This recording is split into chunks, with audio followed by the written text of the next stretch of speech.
புனித John Bosco வாழ்க்கை வரலாறு பாகம் 15.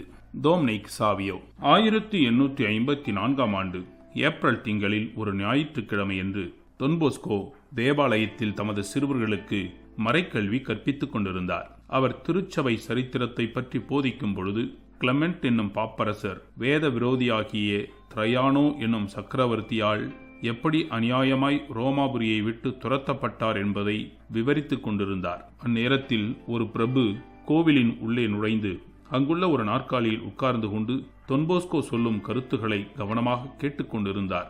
கடைசியில் டொன் போஸ்கோ சிறுவர்களை பார்த்து, இப்பொழுது சொல்லப்பட்ட கருத்துகளில் உங்களுக்கு புரியாத கருத்துக்கள் யாதேனும் உண்டா என்று வழக்கம் போல் கேட்டார். ஒரு பையன் எழுந்து, அடிகளாரே, திரையானோ சக்கரவர்த்தி கிளமெண்ட் என்னும் பாப்பானவரை ரோமாபுரியை விட்டு துரத்தியது அநீதி என்று சொன்னீர்கள். அதுபோலவே நமது அரசாங்கமும் நமது பேராயர் அருட்திரு பிரான்சோனி அடிகளாரை நமது மறைமாவட்டத்தை விட்டு துரத்திய விஷயமும் அநீதம் என்றுதானே சொல்ல வேண்டும் என்று கேட்டான். பையன் கேட்ட கேள்வி சரியான கேள்வி என போதிலும் இடமும் நேரமும் சரியானதல்ல. ஆயினும் டொன் போஸ்கோ சற்றும் தயங்காமல், மிகவும் வந்திக்கத்தக்க நமது பேராயரை நமது அரசாங்கத்தார் துரத்தியது நியாயமோ அநியாயமோ என்பதை பற்றி விவாதிப்பது இது தகுந்த நேரமல்ல. இதை பற்றி வேறொரு சமயம் பேசுவோம். ஆனால் ஒரு விஷயம் மாத்திரம் உண்மை. திருச்சபை ஆரம்பம் முதல் வேத விரோதிகள் நமது வேதத்தை அழிக்க விரும்பி பாப்பானவர்களையும் ஆயர்களையும் வதை செய்து வந்தார்கள். ஏனெனில் தூண்களை தகர்த்தால் கட்டிடம் தானே விழும் என்றும் மேய்ப்பனை அடித்தால் ஆடுகள் சிதறுண்டு ஓடிப்போகும் என்றும் எண்ணினார்கள் என்று மறுமொழி கூறினார். டொன் போஸ்கோ தமது வகுப்பை முடித்துவிட்டு அறைக்குள் நுழைந்ததும் மேற்கூறிய பிரபு அவரை காண சென்றார். டொன் போஸ்கோ, ஐயா, நீங்கள் யார்? உங்கள் பெயர் என்ன? என் பெயர் ரட்டாத்சி. நீங்கள்தான் ரட்டாத்சியா? நமது மன்னருடைய மந்திரி நீர்தானா? ஆம், நான் தான். அப்படியானால் நான் சிறைக்கு போக இப்பொழுதே தயார் செய்ய வேண்டியதுதானோ? ஏன்? சற்று நேரத்திற்கு முன் பேராயர் சம்பந்தமாக சொல்லிய விஷயங்களை முன்னிட்டுதான். அடிகளாரே, பயப்பட வேண்டாம். சிறுவனுடைய கேள்விக்கு நீவிர் திறமையாக பதிலளித்தீர். இவ்வுலகில் உள்ள எந்த மந்திரியும் அதன் தொடர்பாக உம்மிடம் குற்றம் கண்டுபிடிக்க முடியாது. பிறகு மந்திரி டொன் போஸ்கோ உபயோகித்து வரும் புதிய போதனா முறையை பற்றி கேட்க, டொன் போஸ்கோ தமது போதனா முறை யாதென்றும் அதை உபயோகிக்கும் விதம் எப்படி என்றும் அதனால் உண்டாகும் நன்மைகள் யாவை என்றும் வெகு தெளிவாக எடுத்துரைத்தார்.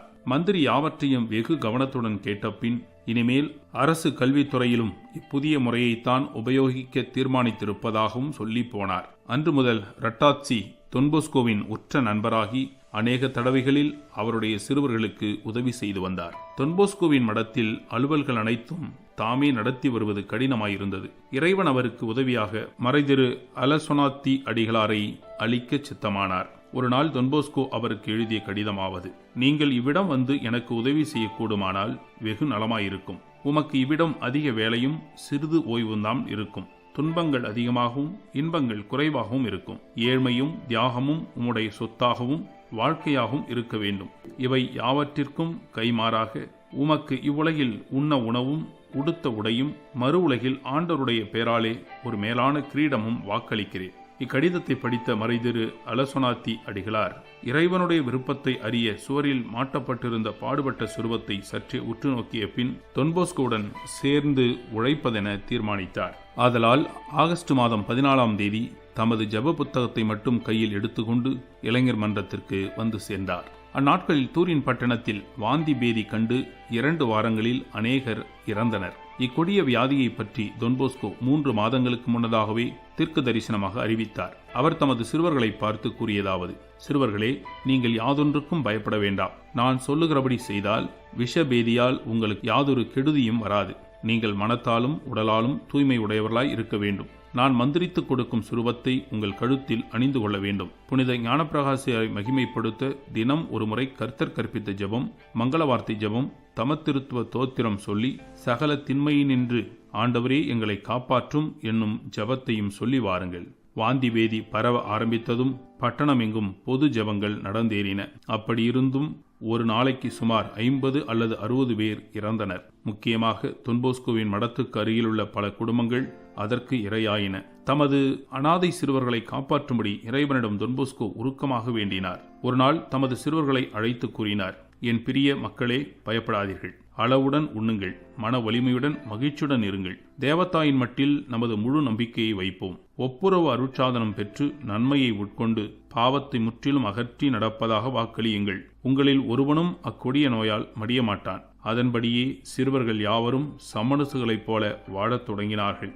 நோயால் பீடிக்கப்பட்டவர்களை பராமரிப்பதில் தொன்போஸ்கோ தமது கவனத்தை எல்லாம் செலுத்துவதென தீர்மானித்தார். அநேகர் தொத்து வியாதிக்கு பயம் கொண்டு வியாதிகாரர்களை பராமரிக்க முன்வர அஞ்சினார்கள். அப்பொழுது தொன்போஸ்கோ தமது பிள்ளைகளை அழைத்து, நோயாளிகளை பராமரிக்கும் சிறுவர்களை அழைத்து, நோயாளர்களை காப்பாற்றும் பொறுப்பில் எனக்கு உதவியாக இருப்பவர்கள் எவரேனும் உள்ளரோ என்று கேட்க, அந்நேரத்தில் பெரிய சிறுவர்களில் 34 பேர் உதவி செய்ய முன்வந்தனர். அவர்களின் வீரத்தையும் சேவை மனப்பான்மையும் கண்டு ஆனந்த கண்ணீர் வடித்தார் தொன்போஸ்கோ. அச்சிறுவர்கள் பட்டணத்தின் பல பக்கங்களிலும் சென்று தங்களுடைய உணவு இலைப்பாற்றியை முதலாய் கவனியாமலும் தங்களுடைய உயிரை முதலாய் பொருட்படுத்தாமலும் தொன்போஸ்கோவை போல இராப்பகலாய் உழைத்து வந்தார்கள். இதை கண்ட மக்களும் பிரபுக்களும் செல்வந்தர்களும் பெரிதும் வியப்படைந்து தொன்போஸ்கோவையும் சிறுவர்களையும் போற்றி புகழ்ந்தார்கள். இளைஞர் மன்ற சிறுவர்களின் அரிய பெரிய செயல்களைக் கண்டு வியந்தார்கள். நோயாளிகளுக்கு உடையும் போர்வையும் தேவையென கண்டால் சிறுவர்கள் மார்கரித்தம்மாளிடம் ஓடி தேவையான உடைகளை வாங்கி செல்வார்கள். சிறிது நாட்களில் மடத்திலுள்ள உடுப்புகள் யாவும் செலவாகிவிட்டன. வேறு உடுப்புகள் இல்லை என கண்ட மார்கரித்தம்மாள் சில பீடத் துணிகளையும் திருப்பலி பூசையின் போது குருவானவர் அணிந்து கொள்ளும் ஆடைகளையும் எடுத்துக் கொடுத்தாள். மந்திரிக்கப்பட்ட இவ்வாடைகள் இறைவனின் அங்கமாயிருக்கும் நோயாளிகளை காப்பாற்றுவதற்கே பயன்பட்டன.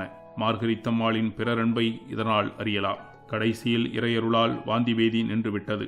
தொன்போஸ்கோ தமது சொந்த ஊராகிய பெக்கி என்னும் கிராமத்தில் கொண்டாடும் புனித ஜெபமாலை மாதா திருநாளுக்கு சில பிள்ளைகளை அழைத்து சென்றார். அப்பொழுது சிறுவன் ஒருவன் தன் தந்தையோடு அவருடன் பேச வந்தான். சிறுவனுடைய வதனத்தில் விளங்கிய மாசற்ற தனத்தை கண்ட தொன்போஸ்கோ மிக்க அன்புடன் அவனை நோக்கி, தம்பி, யார் நீ, எங்கிருந்து வருகிறாய் என்று கேட்டார். அதற்கு அச்சிறுவன், அடிகளாரே, என் பெயர் டோம்னிக் சாவியோ. நாங்கள் மொன்டோனியோ என்னும் கிராமத்திலிருந்து வருகிறோம். எனது ஆசிரியராகிய மறைதிரு கலியேரோ அடிகளார் என்னை பற்றி உங்களிடம் ஏற்கனவே பேசியிருப்பார் என்று நினைக்கிறேன் என்று பதிலளித்தான். பிறகு தொன்போஸ்கோ அவனுடைய சுகம், படிப்பு முதலிய காரியங்களை பற்றி சில கேள்விகளை கேட்டபின் அவனுடைய பக்தி, நற்குணம், களங்கமில்லா முகம் இவைகளைக் கண்டு வியப்படைந்தார். அவருடைய தந்தையுடன் அவர் பேச விரும்பும் பொழுது டோம்னிக் அவரை பார்த்து கேட்பான், அடிகளாரே, என்னை பற்றி என்ன எண்ணுகிறீர்கள்? நான் படிக்க ஆவல் கொண்டிருப்பதால் உங்களோடு கூட என்னை தூரின் பட்டணம் அழைத்து செல்வீர்களா?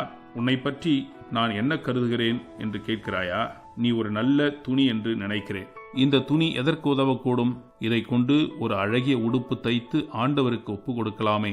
நான் துணியானால் நீங்கள் தையற்காரராய் இருங்கள். என்னை கொண்டு ஆண்டவருக்கு ஓர் அழகிய உடை தைத்து கொடுங்கள். ஆனால் உனது உடல் வலிமையில்லாமல் சோர்வுற்ற நிலையில் இருப்பதால் நீ படிப்பதற்கு அது தடையாயிருக்கும் என அஞ்சுகிறேன் என்றார் தொன்போஸ்கோ. அடிகளாரே, அதற்கு அஞ்ச வேண்டாம். இதுவரையில் எனக்கு அருளையும் சுகத்தையும் அளித்த இறைவன் இனியும் அவைகளை எனக்கு அளித்து உதவ மாட்டாரா? நல்லது. நீ லத்தீன் படித்த பிறகு என்ன செய்ய விரும்புகிறாய்? ஆண்டவர் எனக்கு அவ்வளவு கிருபை புரிவாரானால் நான் ஒரு குருவானவராக விரும்புகிறேன். தொன்போஸ்கோ சிறுவனுடைய புத்தி கூர்மையை அறியும் பொருட்டு தமது கரத்தில் இருந்த புத்தகத்தில் ஒரு பக்கத்தை காண்பித்து மறுதினம் அதை பாராமல் ஒப்பிக்க வேண்டும் என்று சொல்லிவிட்டு அவனுடைய தந்தையிடம் பேசிக் கொண்டிருந்தார். இன்னும் 10 நிமிடங்கள் கழியவில்லை. இதற்குள் டோம்னிக் அவரிடம் வந்து, அடிகளாரே, உங்களுக்கு நேரம் இருப்பின் இப்பொழுதே என் பாடத்தை கேட்கலாம் என்று சொல்லிவிட்டு மடமடவென யாதொரு பிழையும் என்று ஒப்புவித்தான். தொன்போஸ்கோ அதை கண்டு வியப்படைந்து தமது இளைஞர் மன்ற சிறுவர்களுள் ஒருவனாக ஏற்றுக்கொண்டார். டோம்னிக் சாவியோ தன் உள்ளத்தில் எழுந்த ஆனந்த பெருக்கை தாங்க மாட்டாமல் அவருடைய கரத்தை பற்றி அதை பன்முறை முத்தி செய்து கொண்டு, அடிகளாரே, உங்களுக்கு ஒருபோதும் துன்பம் கொடுக்காதபடி நல்லவனாக நடந்து கொள்வேன் என்றான். டோம்னிக் தூரின் பட்டணம் வந்த பிறகு ஒரு நாள் தொன்போஸ்கோவின் அறையில் மாட்டப்பட்டிருந்த அட்டையில் தா மிஹி ஆனிமாஸ் ஷெத்தேரா தொல்லே என்னும் லத்தீன் வார்த்தைகள் எழுதப்பட்டிருப்பதைக் கண்டு அதன் பொருள் என்னவென்று கேட்டான். அதற்கு தொன்போஸ்கோ, ஆண்டவரே, ஆத்துமங்கள்தான் எனக்கு தேவை, வேறொன்றையும் நான் விரும்பவில்லை என்று பொருள்படும் என்றார். டோம்னிக் ஒரு நிமிடம் யோசித்த பின், இப்பொழுது நான் அதன் பொருளை கண்டுபிடிக்கிறேன். இவ்விடம் பணம் வியாபாரம் ஒன்றுமில்லை, ஆத்தும வியாபாரம்தான் உண்டு. அப்படியானால் இந்த வியாபாரத்தில் என் ஆத்துமத்தையும் சேர்த்துக் கொள்ளுங்கள் என்றான். துவக்கத்தில் சிறுவனுடைய வெளிநடத்தையில் யாதொன்றும் நுட்பமாக தென்படவில்லை. ஆனால் மடத்தின் ஒழுங்குகளை நுட்பமாக அனுசரித்து தனது படிப்பையும் மற்ற கடமைகளையும் செம்மையாக நிறைவேற்றி வருவான். மறையுரை, மறைக்கல்வி இவைகளை கேட்பதில் மிகுந்த விருப்பம் உண்டு. தன் கடமைகளை ஒழுங்காக நிறைவேற்றி வந்தான். மன தூய்மை உடையவனாக இறைபக்தியில் கலந்தவனாக காணப்பட்டான். 1854 வருடம் கத்தோலிக்க உலகமே ஒருவித பரபரப்புடன் இருந்தது. ஏனெனில் தேவத்தாய் ஜென்ம பாவமில்லாமல் உற்பவித்தாள் என்னும் சத்தியம் அவ்வருடத்தில்தான் விசுவாச சத்தியமாக வெளிவருகிறதென கத்தோலிக்கர் யாவரும் ஆவலுடன் எதிர்பார்த்து கொண்டிருந்தனர். இம்மேலான நிகழ்ச்சி இளைஞர் மன்றத்திலும் மிக்க சிறப்புடன் கொண்டாடப்பட்டது. அதை சிறப்பிக்க அதிக சிரமம் எடுத்துக்கொண்டவர்களில் டோம்னிக் ஒருவன். டிசம்பர் மாதம் 8ஆம் தேதி மாலையில் டோம்னிக் தொன்போஸ்கோவின் அறிவுரையை நாடிய பின் தேவத்தாயின் பீடத்துக்கு முன்பாக போய் முழந்தாளிட்டு, ஓ கன்னி தாயே, என் இருதயத்தை முழுவதும் உமக்கு ஒப்பு கொடுக்கிறேன். எப்பொழுதும் நான் உமக்கு சொந்தமாயிருக்க அருள் புரியும். என் பாவத்தால் உமக்கு துரோகம் செய்யும் முன் நான் இறக்கும்படி அருளினை புரியும் என்று சொல்லி வேண்டிக் கொண்டான்.